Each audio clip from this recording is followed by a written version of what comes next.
Actor विजय राज अपनी acting से ज्यादा विवादों के लिए सुर्खियों में रहते हैं। कई बार तो ऐसा लगता है कि वो विवादों में जानबूझकर पड़ते हैं।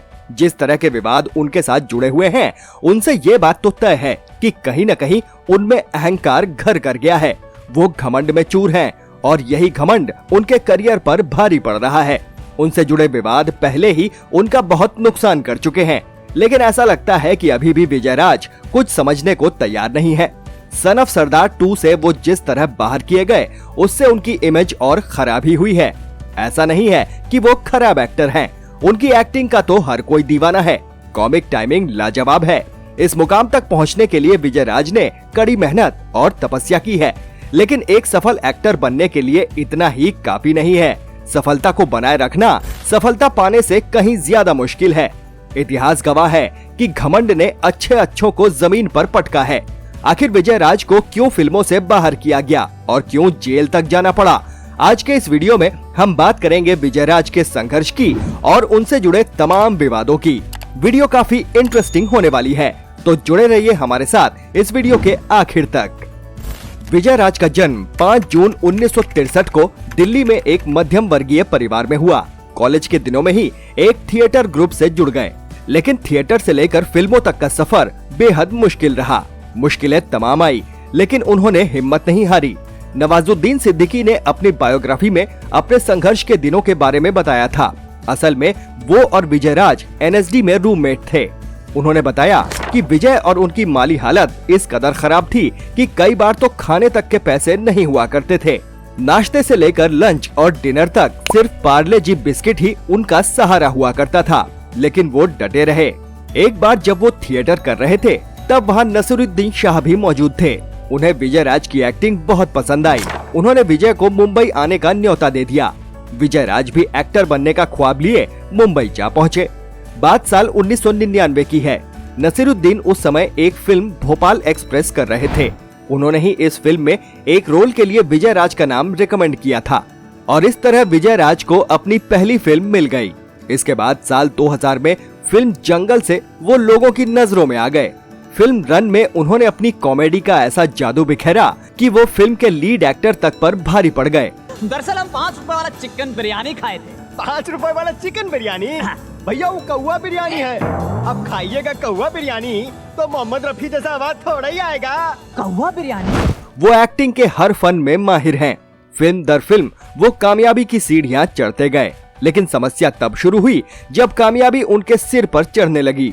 शायद इसी का नतीजा रहा कि वो लगातार विवादों में पड़ते रहे। बात साल 2005 की है। विजय राज विक्रम भट्ट की फिल्म दीवाने हुए पागल की शूटिंग के लिए अबू धाबी गए हुए थे। जब वो एयरपोर्ट से बाहर निकल रहे थे, तब सिक्योरिटी वालों को उन पर कुछ शक हुआ। उन्होंने उन्हें रोक लिया और उनकी जांच करने लगे। सिक्योरिटी वालों का शक सही निकला। जब विजय राज के बैग की तलाशी ली गई, तो उसमें 5 ग्राम मारिजुआना बरामद हुआ। इसके बाद विजय राज को अरेस्ट करके जेल भेज दिया गया। यहाँ वो कई दिनों तक जेल में बंद रहे। इस दौरान उनके ब्लड और यूरिन सैंपल लिए गए। जेल से वो तभी बाहर आ सके जब उनके सैंपल नेगेटिव पाए गए। गल्फ न्यूज से बातचीत में विजय राज ने खुद बताया कि उनके बैग में 6 ग्राम मारिजुआना पाया गया था, लेकिन उन्होंने ये भी कहा कि उन्हें नहीं मालूम कि ये कहां से आया। उन्होंने खुद को पूरी तरह निर्दोष बताते हुए साजिश का शक भी जताया। साल 2020 में विजय राज एक बार फिर मुसीबत में फंसे, जब एक लड़की ने उन पर छेड़छाड़ का आरोप जड़ दिया। बात उस समय की है जब वो फिल्म शेरनी की शूटिंग कर रहे थे। सेट पर लगभग 30 लोग मौजूद थे। इन्हीं में से एक थी वो लड़की। वो लड़की कोई और नहीं बल्कि फिल्म की असिस्टेंट डायरेक्टर थी। खबरों की माने तो नामालूम विजय राज को अचानक क्या सूझी कि उस लड़की का हाथ पकड़कर उसे अपनी ओर घसीट लिया। विजय राज की इस हरकत से वो लड़की एकदम सन्न रह गई, लेकिन उसने खुद को संभाला और उन पर भड़क उठी। विजय राज समझ गए कि बात बिगड़ रही है। उन्होंने तुरंत सबके सामने ही उस लड़की से माफी मांग ली। उस समय तो वो लड़की कुछ नहीं बोली, लेकिन बाद में पुलिस में उनके खिलाफ छेड़छाड़ का आरोप लगाते हुए एफआईआर दर्ज करा दी।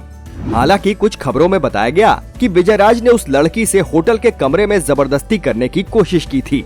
एफआईआर दर्ज कराने के कुछ ही समय बाद महाराष्ट्र पुलिस ने उन्हें गिरफ्तार कर लिया था। हालांकि कुछ ही समय बाद उन्हें जमानत भी मिल गई थी, लेकिन इस विवाद से विजय राज को अच्छा खासा खामियाजा भुगतना पड़ा। सबसे पहले तो उन्हें फिल्म शेरनी से ही बाहर का रास्ता दिखाया गया। इसके अलावा भी उनके हाथ से कई प्रोजेक्ट निकल गए। हालांकि बाद में बॉम्बे टाइम्स को दिए एक इंटरव्यू में उन्होंने खुद को ही विक्टिम बता डाला। उन्होंने कहा कि बिना मेरी बात सुने, बिना जांच पूरी हुए ही उन्हें गलत मान लिया गया। लेकिन ये आरोप ही ऐसे हैं कि हमेशा आरोप लगाने वाले को ही सही माना जाता है। इधर जब लग रहा था कि सब कुछ ठीक चल रहा है, तभी वो फिर से विवादों में घिर गए। इस बार उन पर नखरे दिखाने के आरोप लगे हैं, जिसके चलते उन्हें फिल्म सन ऑफ सरदार 2 से बाहर का रास्ता दिखा दिया गया है। खबरें तमाम तरह की आईं, जिसमें यह भी कहा गया कि उन्हें फिल्म से इसलिए निकाला गया क्योंकि उन्होंने अजय देवगन को इग्नोर किया था। तो कुछ ने उनके घमंड को इसकी वजह बताया। पहले तो उन्होंने अपने लिए बड़े कमरे की डिमांड की, फिर अपने स्पॉट बॉय की फीस इतनी बताई कि अजय देवगन का स्पॉट बॉय भी नहीं लेता। वहीं उन्होंने सेट पर फिल्म के मेन लीड अजय देवगन से नजरें मिलाना तक जरूरी नहीं समझा। बात जब हद से ज्यादा बढ़ी तो फिल्म के प्रोड्यूसर कुमार मंगत खुद उनके पास आए और बोले कि आपकी बड़ी दिक्कत है, आप यहाँ से चले जाइए। इसके बाद विजय राज ने एडवांस लौटाने से भी साफ इनकार कर दिया। हालांकि एक्टर का कहना है कि उन्होंने ये फिल्म खुद नहीं छोड़ी है, बल्कि उन्हें फिल्म से निकाला गया है और ऐसी दशा में एक्टर एडवांस वापस करने के लिए बाध्य नहीं होता है। वहीं बड़े कमरे की डिमांड पर उनकी सफाई थी कि वो रोज योगा करते हैं, जिसके लिए उन्हें थोड़े स्पेस की जरूरत होती है। अजय देवगन को इग्नोर करने पर उनका कहना था कि जब वो सेट पर पहुंचे तब अजय किसी और से बातें कर रहे थे, दोनों ने एक दूसरे को देखा ही नहीं। खैर, अब मुद्दे पर कौन सच है और कौन झूठ, लेकिन इतना तो तय है कि नुकसान विजय राज का ही होना है और यही विवाद उनके करियर को खराब कर रहे हैं।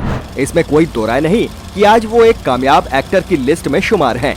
लेकिन ये भी सच है कि अगर उनके साथ ऐसे और विवाद न जुड़े होते तो आज वो और ज्यादा सफल एक्टर होते।